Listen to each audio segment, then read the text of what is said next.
हमारे साथ आज जुड़ रहे हैं सिरिल अमरचंद मंगलदास के डायरेक्टर अर्जुन गोस्वामी। अर्जुन, बहुत शुक्रिया साथ जुड़ने के लिए। और जिस तरह से हम ओवरनाइट मार्केट्स यहाँ पर देख रहे हैं, crypto as an asset class काफ़ी हद तक रिस्क ऑन होता हुआ नजर आया है। तो आज क्रूड नीचे है, मेटल्स ऊपर है, इक्विटीज ऊपर है, रुपी बेहतर है और क्रिप्टो अच्छा खासा ऊपर है। तो कैसे रीड करते हैं आप crypto as an asset class first of all इस वेस्ट एशिया कॉन्फ्लिक्ट के मद्देनजर? Thank you Manish ji. पहले बात है, ये पहला पोशाक मुबारक। हम तो बंगाली हूँ तो आपको भी थैंक यू। तो ऐसा है, वो जो वेस्ट एशिया कॉन्फ्लिक्ट है अभी चल रहा है, आसपास 10 मिलियन इंडियन में डायस्पोरा का वेस्ट एशिया में है। और ये आसपास 130 बिलियन का रेमिटेंस है। तो इसमें जो है अभी इस सब स्विफ्ट नेटवर्क में चल रहा है। स्विफ्ट नेटवर्क का कुछ इम्प्रूवमेंट हुआ।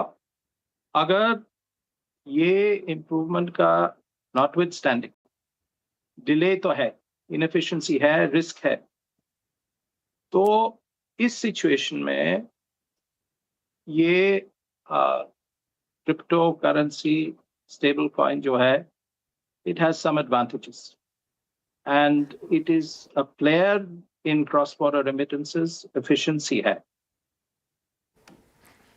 अर्जुन जी, जैसे आपने कहा कि क्रॉस बॉर्डर एफिशिएंसी एब्सोल्युटली है, पर आपने जो पॉइंट यहाँ पर स्टेबल कॉइन्स का कहा, उसके ऊपर एक चर्चा करना चाहूंगी, क्योंकि स्टेबल कॉइन्स को हमने एक बहुत स्ट्रॉन्ग एडॉप्शन यहाँ पर आते हुए देखी है इंस्टीट्यूशन से क्रॉस बॉर्डर पेमेंट्स में भी।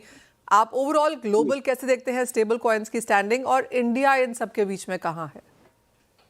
तो ये जो स्टेबल कॉइन्स बढ़ा है, और हम लोग का जो एनालिसिस है, ग्लोबल एनालिसिस है, Indians are major holders of crypto assets and also stable coins, दोनों ही। आसपास हम 119 मिलियन एक्टिव यूजर्स है क्रिप्टो में, और ये स्टेबल कॉइन्स का बहुत एक्टिव यूजर हम है।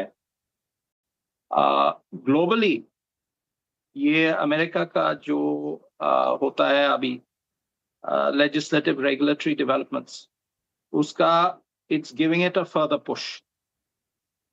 सो मेरा ख्याल है that stable coins are here to stay, और ग्रो ही करते हैं। रियल वर्ल्ड एसेट्स में अलग बात है, बट आपका सवाल तो स्टेबल कॉइन्स में।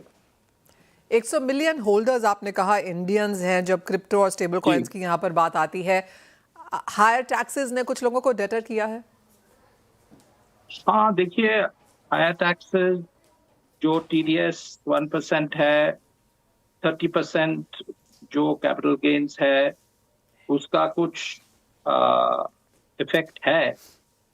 अगर notwithstanding that growth is continue, तो इसमें वी कैन अंडरस्टैंड वो जो अंडरलाइंग ट्रेंड है ये बहुत स्ट्रांग है। और दूसरी बात है, ये ऑफशोर एक्सचेंज जो है, दोज आर पॉपुलर, है ना? So one can't stop market momentum. Oh yes. Arjun ji, the other thing really is about the regulatory framework. India का तो है ही नहीं, बाकी कंट्रीज में काफी इवॉल्विंग है। क्या लगता है आपको कि इंडिया को करने की क्या जरूरत है? देखिए, America has taken one major step. ये जीनियस एक्ट तो है ऑफ लास्ट ईयर। अभी दे आर कंसिडरिंग ये नया एक्ट, ये digital asset market clarity act जो है, that has passed the house and it's now before the senate. और ये this will, if it passes, एक लड़ाई चल रहा है, वो it's to do with yields on stable coins. बहुत पुशबैक है बैंक से, because they are worried about their savings account. अगर पास होता है तो this will be a huge step forward with tiered regulation. So I think for us, eventually, the push towards a regulatory framework will come. है ना?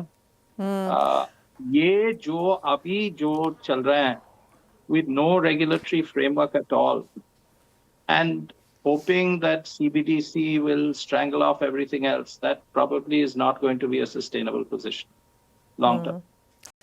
अर्जुन जी, एक और चीज़ जो हमने यहाँ पर अच्छी खासी पॉजिटिव तरीके से आते हुए देखी है, रियल वर्ल्ड एसेट क्लासेस जहाँ जो crypto as a on chain यहाँ पर आने लगे हैं, even gold silver copper for that matter, यहाँ पर अब क्रिप्टो एक्सचेंजेस पे ट्रेड अच्छा कर रहे हैं। बहुत ही और ये टोकनाइज जो एसेट है, मनीषा जी आप बिल्कुल सही बात करते हैं। ये टोकनाइज गोल्ड सिल्वर चल रहे हैं, ये जो treasury bills, government corporate bonds है, रियल एस्टेट में जो फ्रैक्शनलाइज्ड टोकनाइजेशन है, so the investor can hold a small portion of commercial और रेजिडेंशियल प्रॉपर्टी, ये सब बढ़ रहा है। So this is all moving. एक फाइनल सवाल अर्जुन जी, अगर आप किसी को राय दें कि वो क्रिप्टो में निवेश करे या नहीं, तो आप क्या कहेंगे? तो आई थिंक ये जो क्रिप्टो का फ्यूचर है, मेरा ख्याल it will be over the long term positive ही हो। अभी पॉलिसी मेकर का कुछ कंसर्न है रिस्क का, फ्रॉड का, दैट इज लेजिटिमेट। उसमें जो यूएसडी का डोमिनेंस है स्टेबल कॉइन का, that also has to be addressed. मेरा ख्याल तो INR बैक्ड स्टेबल कॉइन होना चाहिए। So I think going forward यही डायरेक्शन ही है। Point taken. अर्जुन गोस्वामी जी, बहुत शुक्रिया हमारे लिए आज समय निकालने के लिए, एंड आशा है आपसे बहुत जल्दी फिर से बात होगी। बहुत एक्साइटिंग कॉन्वर्सेशन था, लेकिन इसी के साथ हमें एक ब्रेक के लिए रुकना होगा। लौटेंगे और बात करेंगे और मार्केट्स पर। CNBC आवाज प्रस्तुत करता है crypto corner, powered by Binance.